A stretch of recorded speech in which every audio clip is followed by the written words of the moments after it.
Good morning all of you. आज हम लोग एक ऐसा टॉपिक का अध्ययन करने वाले हैं जो भारतीय इतिहास में एक महत्वपूर्ण स्थान रखता है और वह टॉपिक है गांधी जी का भारत आगमन।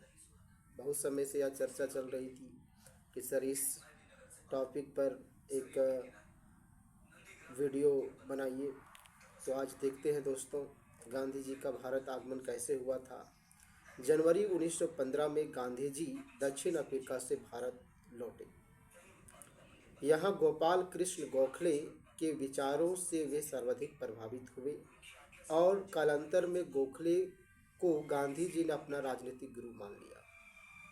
गांधी जी जिस समय भारत में आए उस समय भारत में प्रथम विश्व युद्ध चल रहा था। गांधी जी ने अंग्रेजों को समर्थन किया और तथा भारतीयों को सेना में शामिल होने के लिए प्रोत्साहित किया, जिसके लिए उन्होंने कुछ लोग सेना में भर्ती करने वाला सार्जेंट भी कहने लगे थे।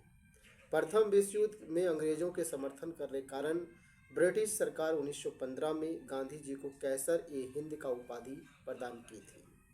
भारत आने पर गांधी जी ने साबरमती आश्रम या साबरमती नदी के किनारे सत्याग्रह आश्रम साबरमती आश्रम की स्थापना की। इसका उद्देश्य रचनात्मक कार्यों को प्रोत्साहन देना। एक चीज ध्यान दीजिए मित्रों, सत्याग्रह आश्रम और साबरमती आश्रम दोनों एक ही हैं, जो जो गांधी जी ने स्थापना किया था साबर नदी के किनारे। गांधी जी का भारतीय राजनीति में एक प्रभावशाली नेता के रूप में उदय उत्तरी बिहार के चंपारण आंदोलन, अहमदाबाद के श्रमिक विवाद आंदोलन तथा गुजरात के खेड़ा कृषक आंदोलन का सफलतापूर्वक नेतृत्व करने का पश्चात हुआ। भारत में गांधी जी का प्रारंभिक सत्याग्रह आंदोलन था चंपारण सत्याग्रह आंदोलन 1917 में। बिहार के चंपारण में गांधी जी ने सत्याग्रह का पहला प्रयोग 1917 में किया। चंपारण में सत्याग्रह प्रारंभ करने का दो प्रमुख कारण था।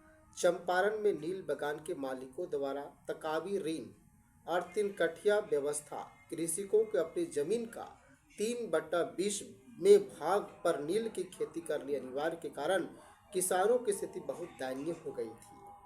19वीं सदी के अंत में जर्मनी में रासायनिक रंगों का विकास हो गया था, जिससे भारतीय कृषकों द्वारा उगाए गए नील की मांग ठप हो चुकी थी। परिणामतः चंपारण के बागान मालिक नील की खेती बंद करने का विवश हो गए। यूरोपीय बागान मालिकों ने इस स्थिति का फायदा उठाया तो लगान व गैर कानूनी अबवाव की दर मनमाने ढंग से बढ़ा दी। 1917 में चंपारण के किसान राजकुमार शुक्ल ने इस अवस्थिति से गांधी जी को अवगत कराया। गांधी जी चंपारण पहुंचकर कृषकों की समस्याओं से अवगत हुए तथा सरकार को इस समस्या को हल करने के लिए कहा। सरकार ने इस मामले की जांच करने के लिए आयोग गठित किया और गांधी जी को भी इसका सदस्य बनाया। गांधी जी आयोग को समझाने में सफल रहे कि 3 कठिया पद्धति खत्म होनी चाहिए। गांधी जी ने प्रयास से भी किसानों को अंग्रेजी नील बागान मालिक को मुक्ति मिली। चंपारण सत्याग्रह के सफल नेतृत्व के बाद रविंद्रनाथ टैगोर ने गांधी जी को पहली बार महात्मा कहा। चंपारण सत्याग्रह में ब्रज किशोर, राजेंद्र प्रसाद, महादेवी देसाई, नरहरि पारिक, J.B. कृपलानी आदि उनके सहयोगी थे। नोट में यहाँ जान लीजिए, 1917 में चंपारण सत्याग्रह के 100 वर्ष पूरे हो चुके हैं। अहमदाबाद मिल मजदूरों के भी जो है समस्याओं को सुलझाने में महात्मा गांधी का बहुत बड़ा योगदान रहा। तो यहाँ पर यह आंदोलन 1918 में प्रारंभ किया गया था। यह आंदोलन मिल मालिकों के मजदूरों के बीच प्लेग बोनस को लेकर हुआ। वस्तुतः प्लेग का प्रकोप खत्म होने के बाद मिल मालिक इसे समाप्त करना चाहते थे, जबकि प्रथम विश्व युद्ध के कारण बढ़ी महंगाई के चलते मजदूर इसे बरकरार रखना चाहते थे। तथ्यों की गहराई से जांच करने के बाद गांधी जी ने 35% बोनस की मांग की थी। मिल मालिकों ने 20% बोनस देने की घोषणा की और यह भी कहा कि जो इसे स्वीकार नहीं करेगा उसे नौकरी से निकाल दिया जाएगा। गांधी जी ने इसे क्षुब्ध हुए तथा उन्होंने मजदूरों को हड़ताल पर जाने को कहा तो सारे मामले को न्यायाधीश को सौंप दिया। न्यायाधिकरण ने भी 35% बोनस देने को कहा। इसे पूरे आंदोलन में अम्बलाल साराभाई की बहन अनुसुईया बेन गांधी जी के मुख्य सहयोगी रही। 11 आंदोलन किया गया खेड़ा आंदोलन। यह आंदोलन 1918 में ही किया गया। खेड़ा में फसल बर्बाद होने के बावजूद सरकार द्वारा माल गुजारी वसूल की जा रही थी। किसानों द्वारा इसका विरोध किया गया था। मालगुजारी माफ करने की मांग की गई। सर्वेंट ऑफ इंडिया के सोसाइटी के सदस्यों से विट्ठल भाई पटेल और गांधी जी ने पूरे मामले की पड़ताल करने के बाद बहुत निष्कर्ष निकाला कि किसानों की मांग जायज है। इस आंदोलन में गुजरात सभा ने भी महत्वपूर्ण भूमिका निभाई।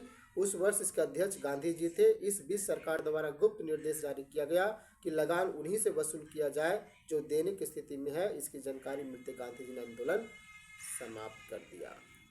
इस प्रकार तीन आंदोलन गांधी जी ने किया और यह आंदोलन सफल हुआ। इससे गांधी जी भारतीय आंदोलन में शामिल हुए और भारत को एक नई दिशा प्रदान की। धन्यवाद। अगला टॉपिक हम लोग अगले क्लास में हम लोग डालेंगे और मैं इस वीडियो को वहीं पर समाप्त करता हूँ।